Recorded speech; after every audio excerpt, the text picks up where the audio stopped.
नमस्कार। श्रीमती मोहरी देवी तापड़िया कन्या महाविद्यालय जसवंतगढ़ के इस यूट्यूब चैनल पर मैं प्रवक्ता हनुमान मल शर्मा आप सभी का हार्दिक स्वागत और अभिनंदन करता हूं। प्यारे विद्यार्थियों, बीए तृतीय वर्ष के पाठ्यक्रम के अंतर्गत आपका हिंदी साहित्य विषय है, उसमें आधुनिक काव्य जो प्रथम प्रश्न पत्र है आपका प्यारे विद्यार्थियों, उसमें हम कवि सुमितानंद पंत जी की कविता परिवर्तन, जो कि काफ़ी लंबी मैंने बताया था, इसमें जो है 30-32 पद है, तो ये जो कविता परिवर्तन है उसके पद हम पढ़ रहे हैं। और ये परिवर्तन जो कविता है वो पल्लव काव्य संग्रह में से संकलित है, उसमें ये जो परिवर्तन जो कविता है वो संकलित है। तो चलिए विद्यार्थियों, आज हम इनके 2 पद लेते हैं। और ये जो पद है प्यारे विद्यार्थियों, इसकी संख्या है आपके 23 और 24 नंबर का ये पद है। और अब इस पद को हम लेते हैं आज कि रुधिर के हैं जगती के प्रात, चितानल के ये सायंकाल, शून्य निश्वासों के आकाश, आंसुओं के ये सिंधु विशाल, यहाँ सुख सरसों शोक सुमेरु, अरे जग है जग का कंकाल, वृथा रे ये अरण्य चित्कार, शांति सुख है उस पार, शांति सुख है उस पार।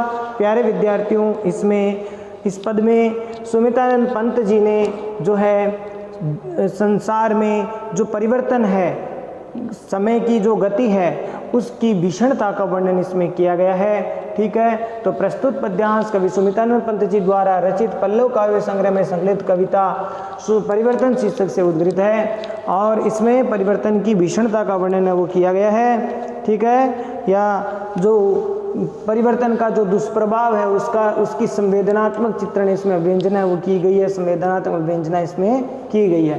थोड़े थोड़े शब्दार्थ देख लेते हैं प्यारे विद्यार्थियों। कठिन शब्दार्थ। रुधिर का अर्थ होता है रक्त खून, जगती का अर्थ होता है सृष्टि, प्रात का अर्थ होता है प्रातःकाल, सुबह,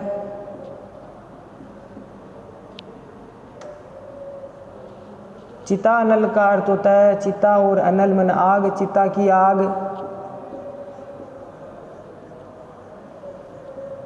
ठीक है, चिता की आग, जहाँ मुर्दे जलाए गए वो आग, चिता की आग।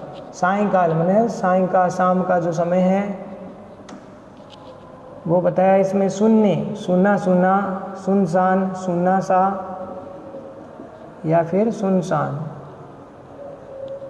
ये इसका अर्थ हो गया। निश्वास का मतलब गर्म सांसें, दुख से पीड़ित गर्म श्वासें। ठीक है, दुख की सांसें, दुख भरी सांसें। आकाश, आंसुओं के ये सिंधु विशाल, सिंधु का अर्थ आप जानते हैं समुद्र, सागर, विशाल बड़ा। यहाँ सुख सरसों के कण के समान है, सरसों के दाने जितनी। और शोक माने दुख, दुख है वो सुमेरु पर्वत के समान विशाल है, सुमेरु पर्वत के समान विशाल। अरे जग है जग का कंकाल, संसार संसार का अस्थिपंजर है, जग माने संसार। वृथा माने अर्थ होता है प्यारे विद्यार्थियों व्यर्थ। रे ये अरण्य चित्कार माने जंगल में रुदन करना, जंगल में करुण पुकार करना या विलाप करना, ये इसका अर्थ हो गया। शांति सुख है उस पार। अब देखिए प्यारे विद्यार्थियों, इसमें कवि सुमितानंद पंत जी ने जो है परिवर्तन का जो दुष्प्रभाव है उसकी संवेदनात्मक अभिव्यंजना इसमें की गई है। कि सुमितानंद पंत जी कहते हैं कि हे परिवर्तन, तुम्हारे कारण ही, तुम्हारे दुष्प्रभाव से ये पूरी सृष्टि का जो प्रातःकाल है वो खून के समान लाल दिखाई देता है। हे परिवर्तन, तुम्हारे दुष्प्रभाव के कारण ये सृष्टि या ये जो संसार का जो प्रातःकाल है, संसार की सुबह है, वो खून के समान लाल दिखाई देती है। और शाम वो चिता की आग के समान लाल पीली दिखाई देती है। तो परिवर्तन का दुष्प्रभाव है संसार में। सुबह खून के समान लालिमा यानी हिंसा से, रक्तपात से दिखती है, तो सायंकाल यानी शाम भी इस संसार में चिता की आग की तरह लाल पीली दिखाई देती है। शून्य निश्वासों के आकाश, अर्थात जो दुख से पीड़ित परिवर्तन का जो प्रभाव जिन लोगों पर पड़ता है, ऐसे परिवर्तन का जो दुष्प्रभाव पड़ रहा है वो शून्य निश्वासों के आकाश, यानी आकाश है वो क्या लगता है, दुखपूर्ण जो गर्म सांसें हैं उससे सूना सूना सा लगता है। आकाश है वो दुख की सांसों से, आहों से, गर्म सांसों से सुनसान सा लगता है, शून्यवत लगता है। और आंसुओं के ये सिंधु विशाल, और ये जो विशाल जो समुद्र दिखते हैं इस संसार में, जो विशाल समुद्र है वो लोगों के आंसुओं से भरे हुए प्रतीत होते हैं। यानी ये विशाल जो समुद्र है वो संसार के लोगों के दुख की आंसुओं से भरे हुए दिखाई देते हैं। यहाँ सुख सरसों शोक सुमेरु, बहुत अच्छी उपमा दी। देखिए प्यारे विद्यार्थियों, यहाँ इस संसार में, इस सृष्टि में सुख तो सरसों के दाने के समान है, अर्थात बहुत थोड़े, बहुत लघु, बहुत छोटे हैं। सुख कितना है, सरसों के दाने के समान।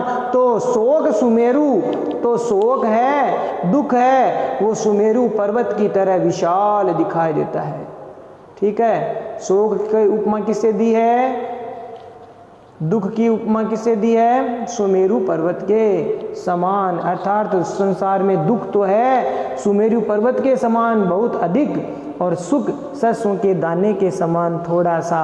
तो यहाँ पर बताया है कि इस सृष्टि में जो सुख है वो बहुत ही थोड़ा है, बहुत कम है, लोगों को सुख बहुत कम मिलता है, और संसार में दुख ही दुख अधिक है, अर्थात दुख बहुत अधिक है। ठीक है, तो यहाँ पर ये दो तुलना की है सरसों और सुमेरु की तरह।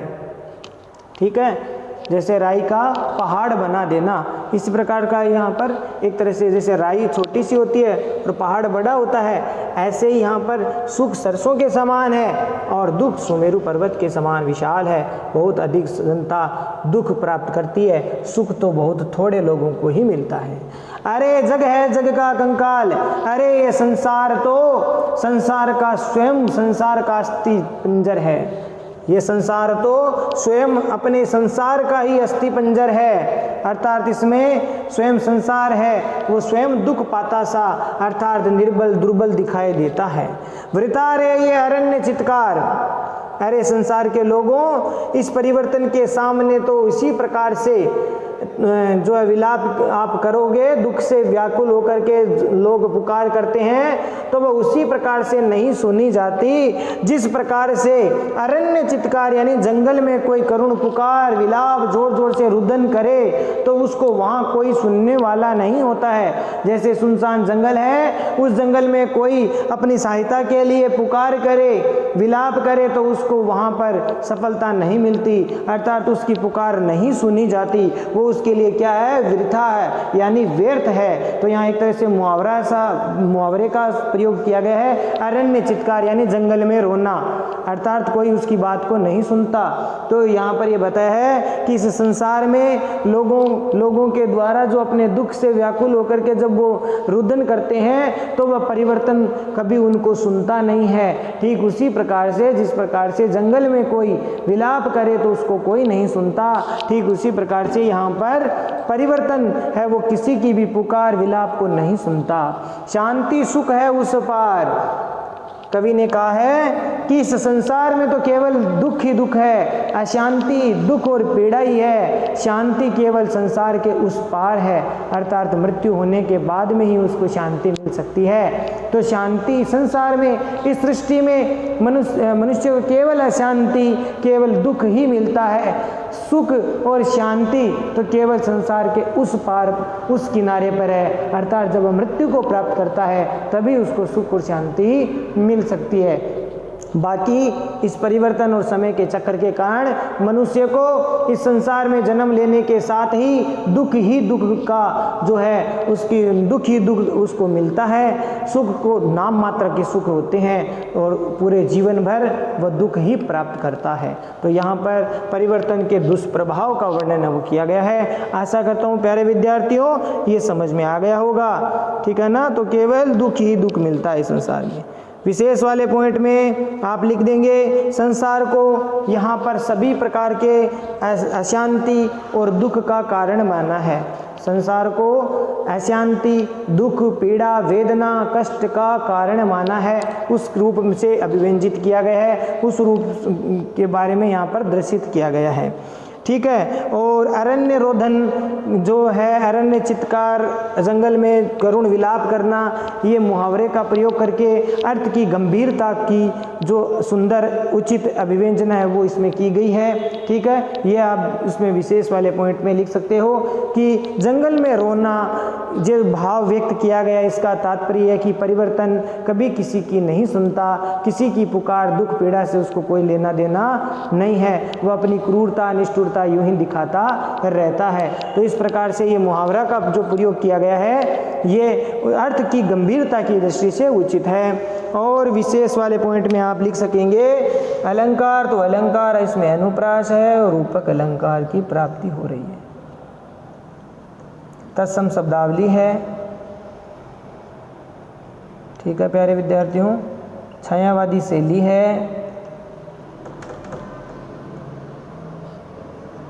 इस प्रकार से आप विशेष वाले पॉइंट में ये पॉइंट लिख सकते हैं। आशा करता हूँ ये पद आपको समझ में आ गया होगा प्यारे विद्यार्थियों। अब अगला पद लेते हैं।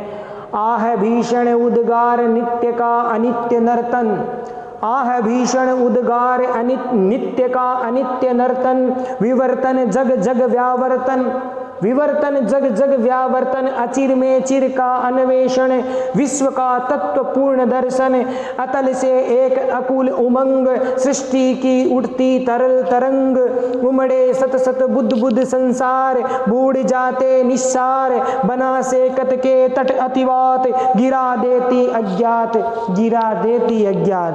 प्यारे विद्यार्थियों इसमें भी कवि सुमित्रानंद पंत जी ने परिवर्तन की भीषणता और उसके दुष्प्रभावों का चित्रण किया गया है। देखिए प्यारे विद्यार्थियों प्रसंग में आप लिख देंगे कवि प्रस्तुत पद्यांश कवि सुमित्रानंद पंत जी द्वारा रचित पल्लव काव्य संग्रह में संकलित परिवर्तन शीर्षक से उद्धृत है। और इसमें परिवर्तन के दुष्प्रभाव और उसकी भीषणता, उसकी व्यापकता, उसको शाश्वतता का चित्रण इसमें किया गया है। और साथ ही साथ ये भी बताने की कोशिश की है कि परिवर्तन सृष्टि का सहायक भी है। देखिए कैसे, उसका साथी है कि थोड़े शब्दार्थ को देख लेते हैं। आह मन हाय, दुख से व्याकुल होकर के हाय, भीषण मन भयानक, भयंकर,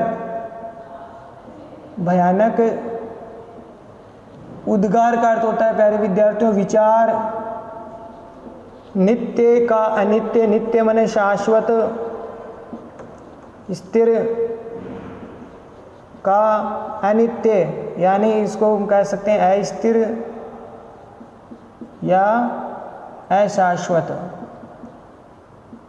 नर्तन का मतलब नृत्य, ठीक है, या इसका जो अनित्य का प्रसार कह सकते हैं, फैलाव कह सकते हैं।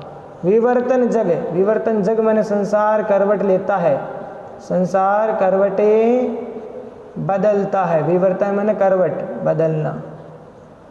और जग जग व्यावर्तन, व्यावर्तन का मतलब करवट बदलकर पुनः मूल स्थिति में आना, मूल स्थिति यानी अपनी धुरी पर चक्कर लगाकर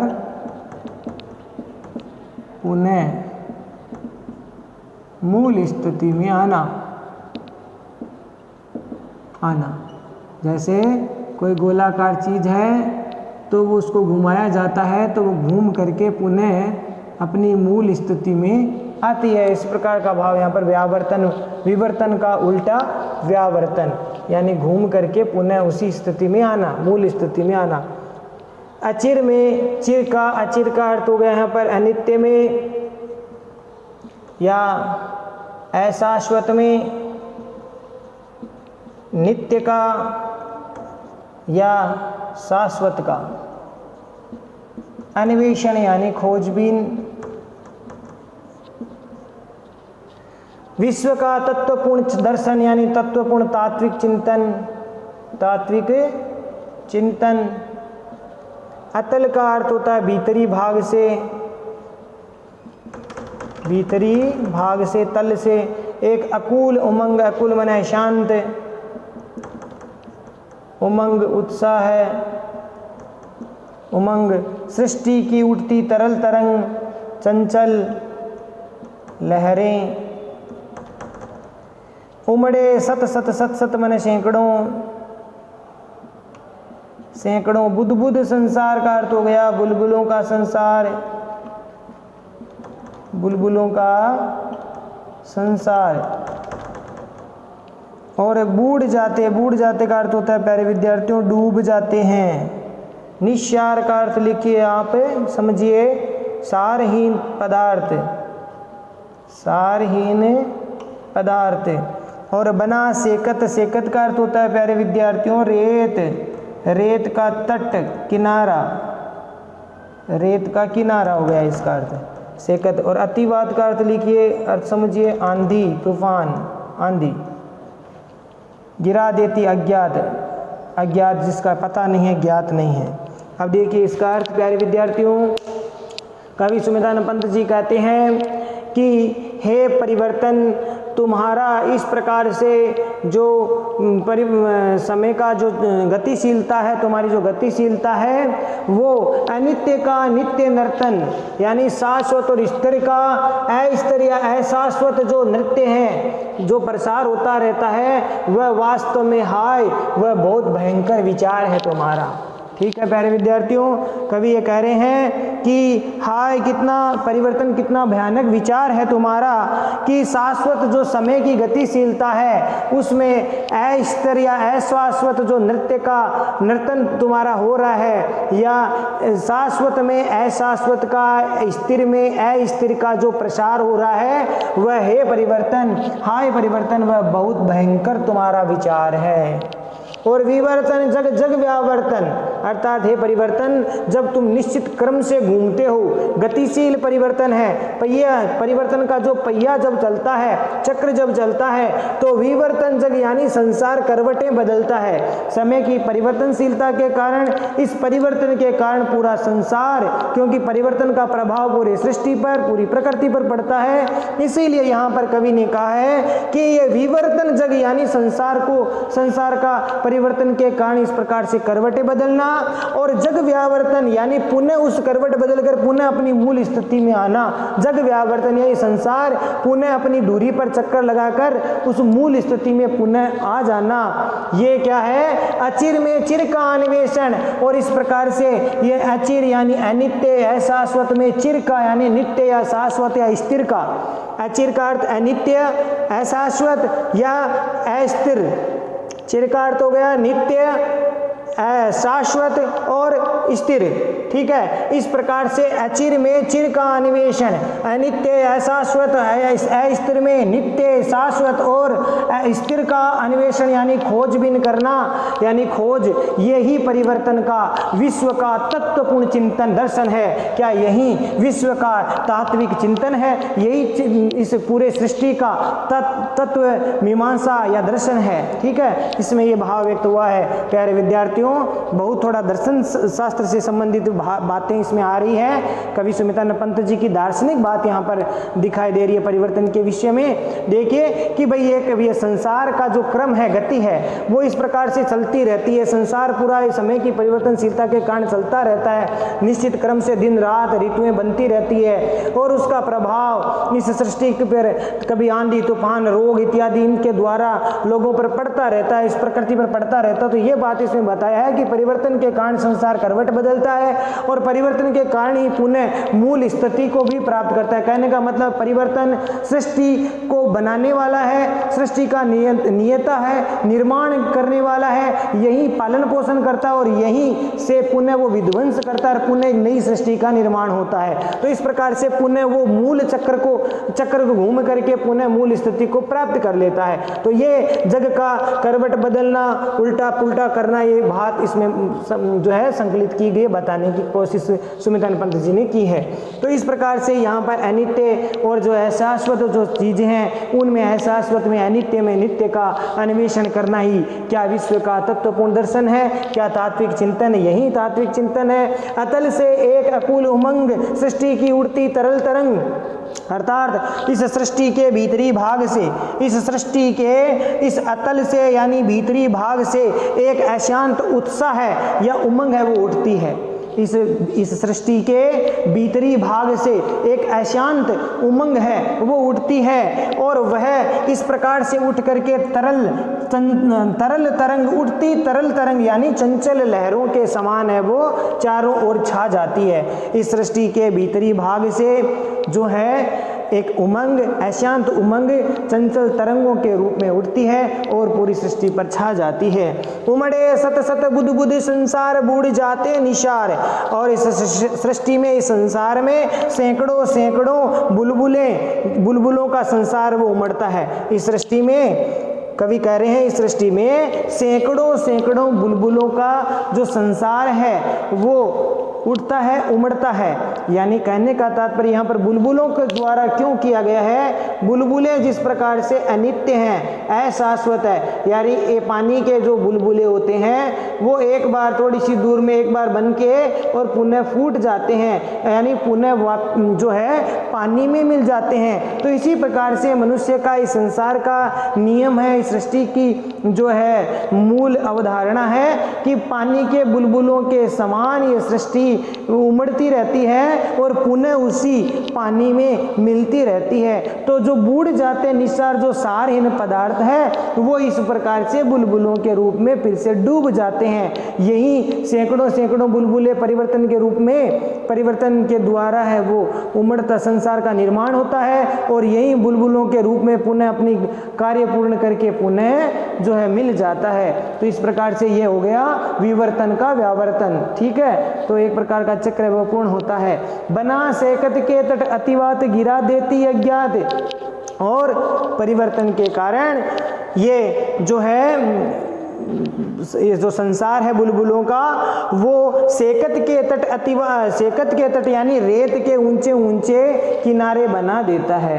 रेत के ऊंचे ऊंचे क्या बना देता है, तट बना देता है। और ये जो रेत के जो किनारे या तट है वो जब जोर से आंधी चलती है, अज्ञात आंधी चलती है, तो पुनः ये रेत को उड़ा करके आगे ले जाती या जो समतल बना देती है। ठीक, कहने का तात्पर्य है कि जो बनाया जाता है वह पुनः मिट जाता है, बन करके निर्माण जिसका होता है उसका विध्वंस भी होता है। तो ये इसमें बताया है कि बना सेकत के तटतिवाद गिरा देती अज्ञात, यानी जो बुलबुलों का द्वारा जो संसार रूपी जो ये नदी या जो सागर है उसके तट पर रेत का जो अंबार या रेत की जो दीवार की तरह जो बन जाती है वह अज्ञात आंधी आती है और वह अज्ञात परिवर्तन की आंधी उसको फिर से विध्वंस कर देती है, मिटा देती है, उसको उस दीवार को, रेत की दीवार को गिरा देती है।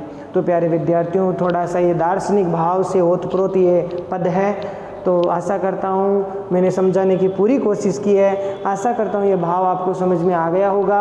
ठीक है, ये मूल भाव यही है प्यारे विद्यार्थियों कि सृष्टि का जैसे निर्माण होता है तो उसका विध्वंस भी होता है। जिस चीज़ का निर्माण हुआ है उसका विध्वंस भी होता है। जो शाश्वत है वो अशाश्वत भी हो जाती है, अशाश्वत शाश्वत, अनित्य नित्य, नित्य अनित्य के रूप में जो है परिवर्तन के प्रभाव के कारण है वो बनती रहती है। संसार इस प्रकार से करवटें बदलता रहता है, पुनः सृष्टि बनती है, पुनः सृष्टि का निर्माण होता है, सृष्टि का पोषण होता है, फिर सृष्टि का विध्वंस होता है और फिर से एक नई सृष्टि बनती है। तो ये निश्चित क्रम एक समय का, काल का, एक परिवर्तन का चलता रहता है इस सृष्टि में, इस संसार में, इस ब्रह्मांड में, इस पूरी प्रकृति में। तो ये बात इसमें बताने की कोशिश की। आशा करता हूँ प्यारे विद्यार्थियों ये पद आपको समझ में आ गया होगा।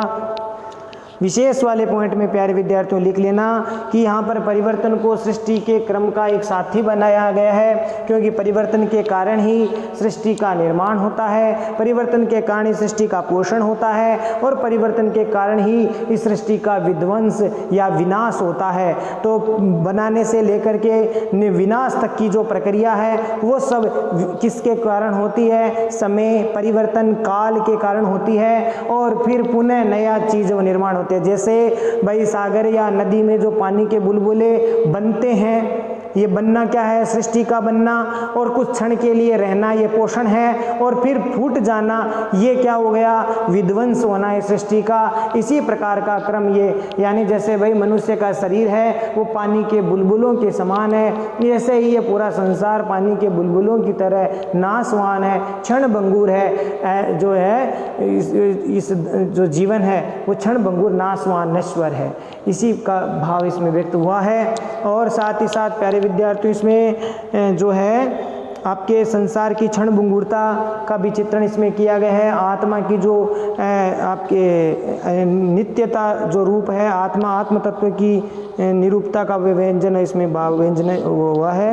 अनुप्रास, मानवीकरण और पर्यायोक्ति अलंकार का प्रयोग इसमें किया गया है। अनुप्रास है प्यारे विद्यार्थियों आपके मानवीकरण है, क्योंकि प्रकृति जड़ पदार्थ मानव की तरह कार्य कर रही है, तो मानवीकरण अलंकार है प्यारे विद्यार्थियों। पर्यायोक्ति अलंकार भी किया गया है।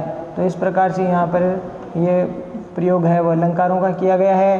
तत्सम शब्दावली युक्त रचना है, छायावादी शैली है। इस प्रकार से वर्णन आप कर सकते हैं विशेष वाले पॉइंट में। तो आशा करता हूँ प्यारे विद्यार्थियों ये भाव आपको समझ में आ गया होगा।